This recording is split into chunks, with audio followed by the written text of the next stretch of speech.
National TV पर रोते हुए 96 लाख रुपया ऑनलाइन गेम्स में गंवा देने की कहानी सुनाने वाला हिमांशु मिश्रा पूरे के पूरे देश में अचानक से चर्चा का विषय बन गया।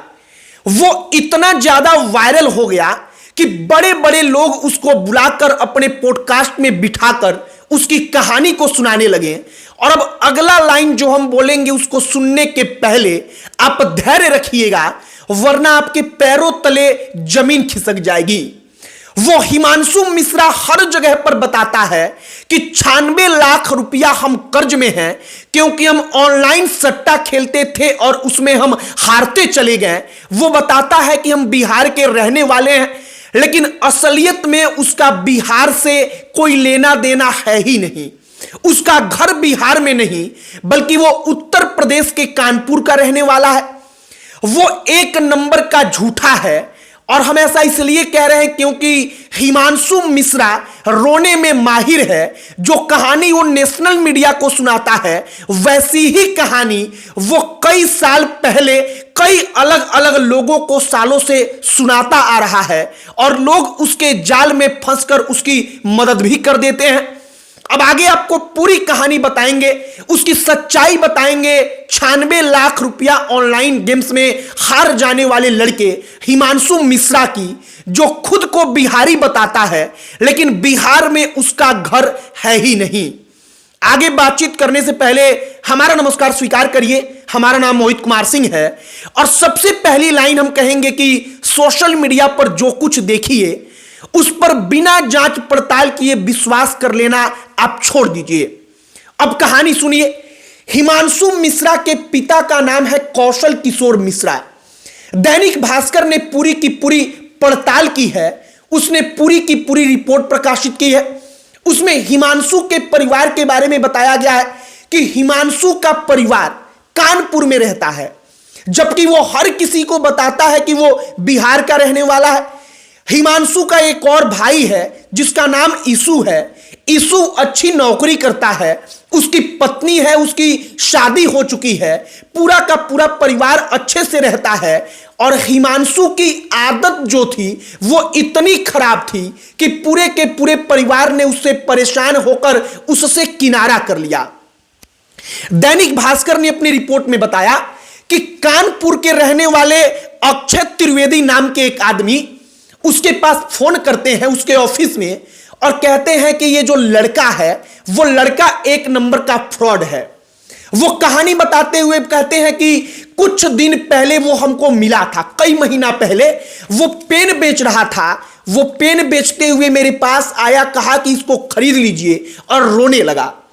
हमको दया आ गया तो हमने पूछा कि क्यों रो रहे हो।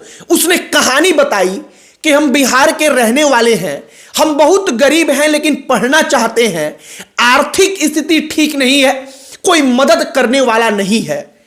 अब जो अक्षय त्रिवेदी है कानपुर के रहने वाले, वो उस हिमांशु मिश्रा को एक ढाबे पर ले जाते हैं, वो खाना खिलाते हैं, कहते हैं कि आर्थिक मदद हम करेंगे, तुम पढ़ाई करो। वो उसी ढाबे में उसको काम पर रखवा देते हैं। अब उस ढाबे के मालिक का नाम है पंकज यादव। ढाबा का नाम है बालाजी भोजनालय, जो कानपुर में काकादेव जगह है वहां पर स्थित है। वो ढाबा का जो संचालक है पंकज यादव, वो बताते हैं कि हिमांशु मिश्रा आया था, हमको भी तरस आया, हमको लगा कि लड़का पढ़ना चाहता है, हमने उसको एक कमरा दे दिया, हमने उसको काम पर रखा, हमने एकदम फ्री में एसएससी की तैयारी की। उसने बात की तो हमने कोचिंग ज्वाइन करा दिया, लेकिन वो 4 दिन के बाद वो यहां से चला गया। जब दैनिक भास्कर की टीम उस कोचिंग सेंटर में गई जहां पर वो हिमांशु मिश्रा नाम का लड़का उसको ज्वाइन करता है, तो वो कोचिंग के लोग कहते हैं कि जो वो कहानी बता रहा है कि हम आईआईटी में 98% स्कोर किए हैं, आईआईटी जेईई की वो कहानी झूठी है। वो कोचिंग संचालक कहते हैं कि वो हमारे पास आया था तो आईआईटी का कोई नामो निशान था ही नहीं। वो बैंकिंग के रीजनिंग का कुछ किताब लेकर आया था, एसएससी की तैयारी करने के लिए वो कह रहा था, आईआईटी का तो कोई सब्जेक्ट वहां पर था ही नहीं।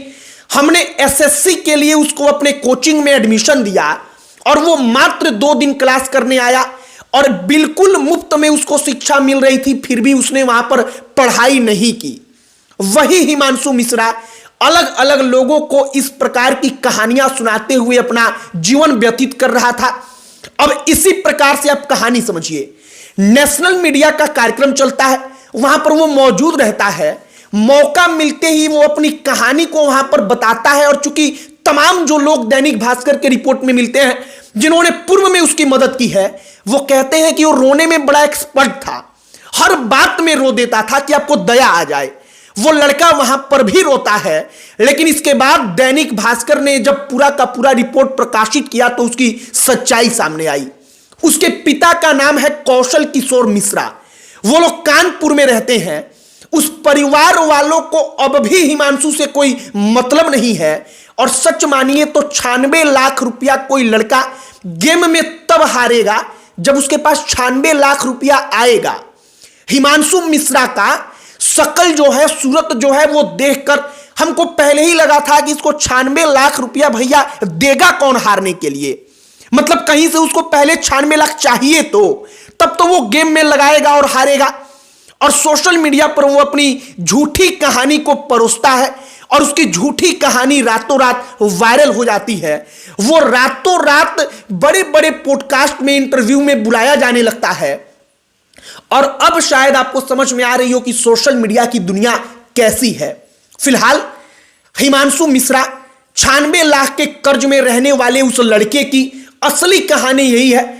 और दैनिक भास्कर की टीम को हम धन्यवाद देंगे कि उन्होंने जांच पड़ताल करके इसके तह तक जाकर हिमांशु मिश्रा नाम के इस लड़के की पूरी कुंडली खंगाली है। वरना सोशल मीडिया पर हिमांशु मिश्रा जैसे लड़के, अगर कोई लड़का वाकई में इस दुविधा से गुजर रहा है तो उसके लिए केवल और केवल मजाक बनाने का काम करते हैं। फिलहाल आप सोचिए कि हिमांशु मिश्रा का प्रभाव अब क्या पड़ेगा। प्रभाव यह पड़ेगा कि कल की तारीख में कोई लड़का वाकई में इन तमाम चीजों से जूझ रहा हो तो आपके दिमाग में पहली बार यही आएगा कि हो ना हो यह लड़का भी वैसा ही झूठा हो। हमने हिमांशु मिश्रा की सच्चाई सुनी तो हमारे पैरों तले भी जमीन खिसक गई, क्योंकि हमने अपने सबने जब उसके दर्द को सुना, उसके रोते हुए चेहरे को, आंसुओं को देखा तो हमारी भी आंखें भर आई। क्योंकि हमें लगा कि यार इतना अच्छा पढ़ने लिखने वाला लड़का देखिए कैसे बर्बाद हो गया। हमें लगा कि नहीं, इसको सुधरने का एक मौका देना चाहिए। लेकिन शायद वो पेशेवर उसका धंधा है कि वो अलग अलग कहानी लोगों को अपनी दुख भरी सुनाता है और उसका मकसद होता है कि कहीं से कोई मदद मिल जाए। वो खुद कुछ करना शायद नहीं चाहता। आपकी क्या इस पर राय है पूरी कहानी सुनने के बाद? कमेंट बॉक्स में लिखकर बताइएगा। अंत में हमारा परिचय, हमारा नाम मोहित कुमार सिंह है। बहुत बहुत धन्यवाद।